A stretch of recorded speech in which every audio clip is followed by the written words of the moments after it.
안녕하세요, 김현우입니다. 오늘은 파리 생제르맹에 대한 이야기를 해보려고 합니다. 파리는 엔리케 감독이 부임하고 두 번째 시즌에 리그 우승, 자국에서 열리는 컵 대회 2개, 챔피언스리그 우승을 달성하면서 파리의 최초 챔피언스리그 우승과 동시에 쿼드러플을 달성했습니다. 파리의 챔피언스리그만 요약해서 봤을 때 우승할 거란 생각은 들지 않았습니다. 물론 토너먼트 라운드 들어오고 나서 가능성이 점차 높아진 점은 사실이지만 지난 시즌과 올 시즌 초반까지의 파리를 봤을 때 전술의 완성도가 빠르게 높아지는 추세가 아니라고 느꼈기 때문입니다. 그럼 엔리케는 어떤 축구를 하려고 했던 것이었을까요? 또 어떻게 인테르를 상대로 5대0 완승이라는 결과를 만들 수 있었을까요? 오늘은 이 두 가지에 초점을 맞춰서 이야기를 해보려고 합니다. 먼저 엔리케가 하려는 축구는 간단합니다. 공간을 만들고 활용할 때 타이밍과 서로 간의 약속이 굉장히 중요한 축구를 하려는 건데요. 포메이션부터 보면 4-3-3, 즉 4-1-4-1과 같은 형태를 기반으로 챔피언스리그 결승전 기준으로 덴벨레가 포워드 자리에 위치하고 좌우측에는 안쪽과 직선 쪽으로 드리블할 수 있는 윙어를 배치했고요. 중원은 비티냐, 파비안, 네베스 이렇게 역삼각형 형태를 유지했고, 풀백은 누누 멘데스와 하키미 같이 주력이 있는 선수들로 배치하는 이런 형태를 갖췄습니다. 이런 형태에서 파리의 포지셔닝은 굉장히 자유롭지만 공간을 활용하는 타이밍이 굉장히 중요한데요. 인테르가 5-3-2 수비 형태로 위치하지만 전방 압박할 땐 3-5-2 같이 양쪽 풀백을 높게 올려서 압박 형태를 가져가는 상황이 많았습니다. 이럴 때 파리는 주로 비티냐가 두 센터백 사이 공간이나 사이드에 어디든 내려와서 마치 백스리처럼 위치했죠. 파비안과 네베스는 조금 더 앞선으로 전진하고 덴벨레는 가짜 공격수처럼 내려와 어떻게 보면 이 3선 공간이 횡한 장면들을 자주 볼 수 있었습니다. 또 누누 멘데스와 하키미는 본래 사이드 성향이 짙은 선수들이지만 윙어가 넓게 위치한다면 안에 들어온다든지 윙어가 안으로 들어오면 사이드에 나가는 등 윙어와 풀백 간의 위치 변화도 있죠. 이렇듯 파리는 위치 변화가 굉장히 변화무쌍하게 이루어집니다. 포지셔닝이 이렇게 갖춰졌을 때 이 3선과 1선이 가운데 공간이 비어지면 좀 뭔가 찝찝하죠. 엔리케가 부임하고 나서 이렇게 공간이 생겼던 부분들은 저도 의문이 들었지만 그땐 아직 선수들이 전술 적응이 필요한 타이밍이었습니다. 공백이 발생하면 후방과 사이드는 마치 고립될 것처럼 보이지만 실상 파리는 결승전에서 달랐습니다. 오히려 이렇게 공백을 만들어 놓고 이 공간을 언제 활용할지 그 타이밍과 동시에 볼 쏘는 선수가 줄 수 있는 시야와 각도도 같이 보는 거죠. 이걸 말로 표현하다 보니 되게 이해하기 어렵게 들리실 텐데 상황을 보면 간단합니다. 인텔의 상황을 잠깐 넘어가서 보면 인텔은 미들서드에서 수비를 할 경우 5-3-2 형태의 투톱은 후방에 위치하는 3명의 선수를 압박하는데요. 이런 상황에서 볼이 뒤로 빠져 반대로 전환되는 과정을 보면 투톱은 후방에 위치한 2명의 선수를 압박하고 미들라인에 1명, 특히 바렐라가 높게 올라와서 3명의 선수를 1대1로 압박했습니다. 그럼 인텔의 투톱은 두 선수를 압박하기 위해 넓은 공간으로 나가다 보면 서로의 간격들이 벌어지겠죠. 파리는 이런 상황을 첫 번째로 노렸습니다. 이렇게 간격이 벌어지면서 상대 미들라인 등 뒤에서 받기 때문에 애매한 위치에서 받을 수 있으니 뒤로 돌 수 있게 되는 거죠. 만약 이 상황에서 볼 받은 선수가 거리가 멀어 안 된다는 판단이 들면 몸을 사이드 쪽으로 열었을 때 윙포워드와 풀백이 애매하게 사이드에 이런 식으로 위치하면 덴벨레가 빈 공간으로 내려왔습니다. 그럼 이 사이드에 벌써 3명, 넓게는 4명의 선수로 인테르를 상대로 수적 우위도 잡지만 수적 우위보다 중요했던 건 공간을 끌어내고 활용하는 타이밍입니다. 덴벨레가 내려오면서 볼 받은 선수가 앞쪽 시야 체크했을 때 상대 수비수가 내려와서 공간이 나왔구나 하면 사이드에 위치하는 선수가 내려오는 타이밍에 덴벨레가 앞으로 침투하면 이 빈 공간을 빠른 주력을 가진 선수가 빠른 타이밍에 활용할 수 있는 거죠. 특히 사이드에서 바드로 내려온 선수가 왼발도 능수능란하게 쓸 수 있는 선수의 바로 돌려칠 수 있는 선수였다면 인테르는 더 치명상을 입게 되었을 겁니다. 이 상황에서 한 가지 더 봐야 할 점이 있었는데요. 인테르는 미들라인에 위치한 이 3명의 파리가 변화무쌍으로 미드필더들의 위치가 변화될 뿐만 아니라 덴벨레까지 가담하니 3명의 선수의 간격이 더 타이트하게 한 명씩 붙어야 했습니다. 그러다 보니 파리가 사이드를 전환하면 수비라인에서 올라와 수비를 해야 했었기 때문에 파리는 덴벨레한테 끌려 나오는 센터백의 공간을 적극적으로 활용했습니다. 만약 이 선수가 돌려치기를 못했다면 안으로 들어와서 주고 들어오면서 더미런 움직임도 대부분 가져갔는데요. 이 더미런 움직임은 대부분 볼 소유했을 때 주고 비어있는 공간으로 들어가면서 다음 공간으로 받을 수 있도록 하는 움직임입니다. 그렇기 때문에 다음 공간에서 받으면 서서 받을 때보다 속도에 더 탄력을 주면서 전개를 빠른 템포로 만들어갈 수도 있는 거죠. 그럼 또 끌어오는 공간의 반대쪽에 같이 들어오는 선수가 있다면 이쪽으로 풀어 나오거나 등 뒤에 위치한 선수한테 줄 수 있는 상황이 상대에 압박하는 선수에 따라 줄 수 있는 각도에 볼 잡은 선수가 판단을 하는 거죠. 이 상황을 먼저 보면요.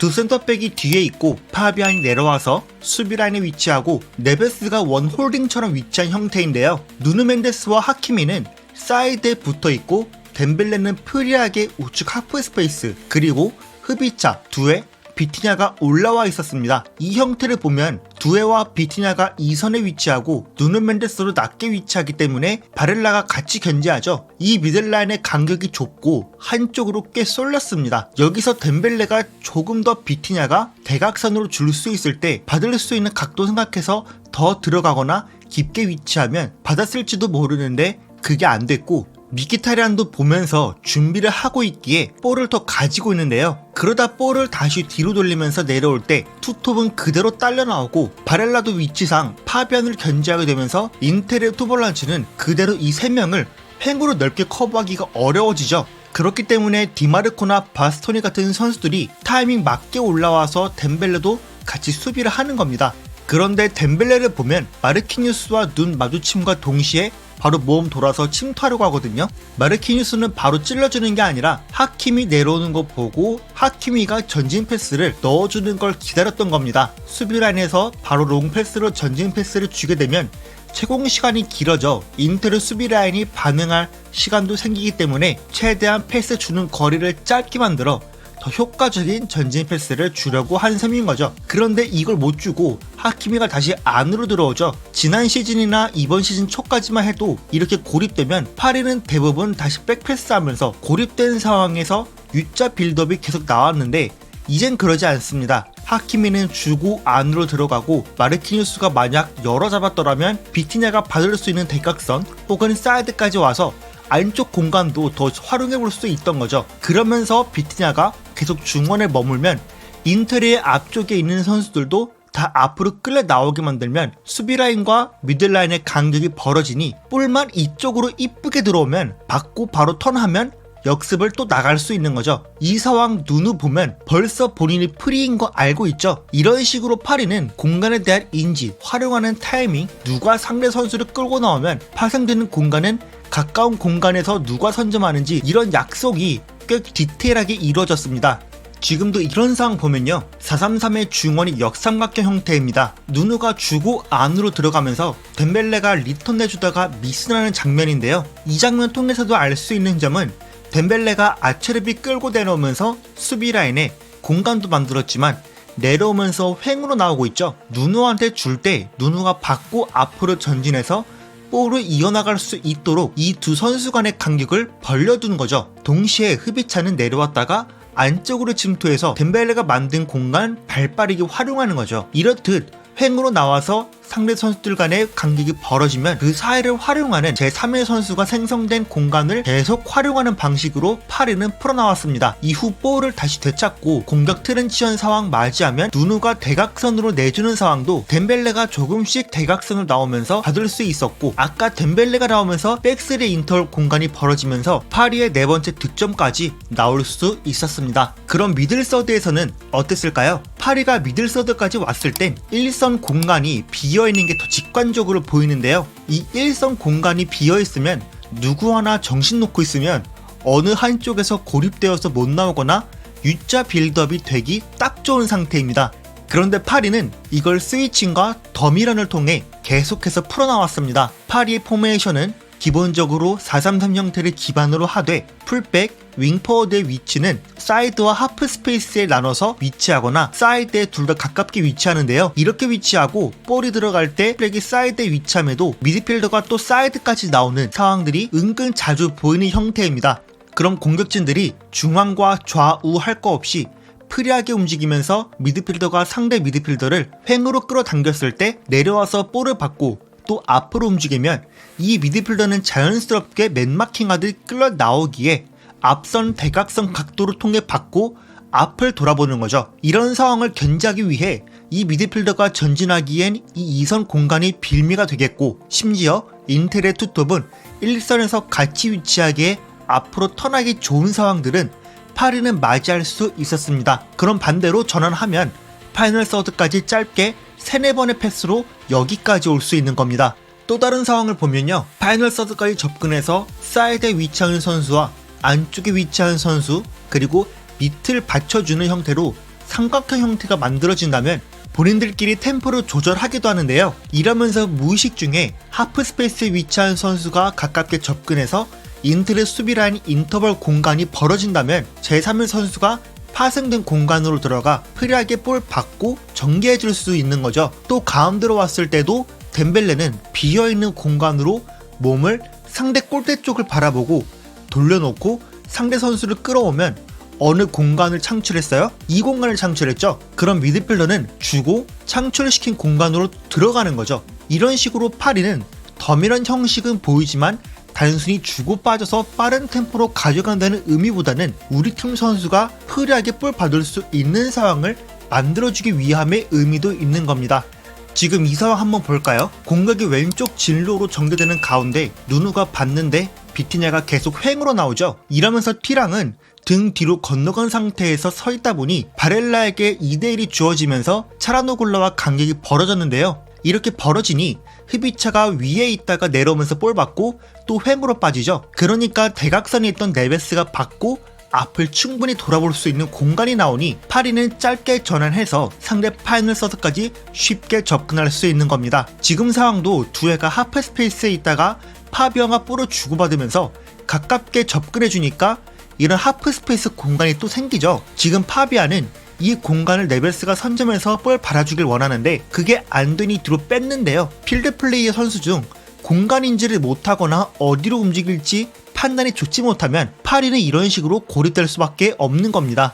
그 다음 상황에서 비티냐가 횡으로 드리블하면서 갈 때 덴벨레가 내려오죠. 내려와서 몸을 앞으로 돌려놓고 비티냐는 주고 덴벨레가 파생시켰던 이 공간에 들어가는 거죠.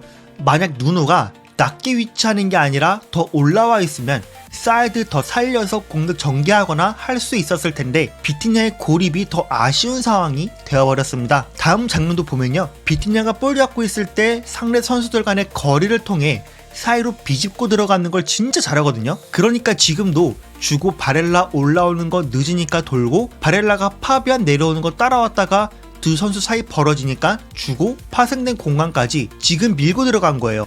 이후 사실상 3대2 상황이죠. 이 선수는 거리가 머니까 사실상 아웃인 상태이고요. 결국 파리 선수들은 횡으로 간격을 벌려두면 위에 위치한 선수가 종방향으로 내려오고 다른 선수가 사이드나 가까운 공간 채우는 방식으로 상대의 간격을 벌리면서 공간을 만들어 놓고 있습니다. 또 내가 볼 없을 때 어떻게 움직여야 우리 팀 선수가 좋은 공간에서 받을 수 있는지가 몇몇 선수만 좋았던 게 아니라 11명의 선수가 팀 단위로 이걸 다 이해하고 있으니 모두가 다 좋았던 것처럼 보이는 거죠. 제가 오늘 준비한 분석은 여기까지입니다. 재밌고 유익하게 보셨다면 구독과 좋아요 부탁드리고 여러분들의 의견도 댓글로 남겨주세요. 감사합니다.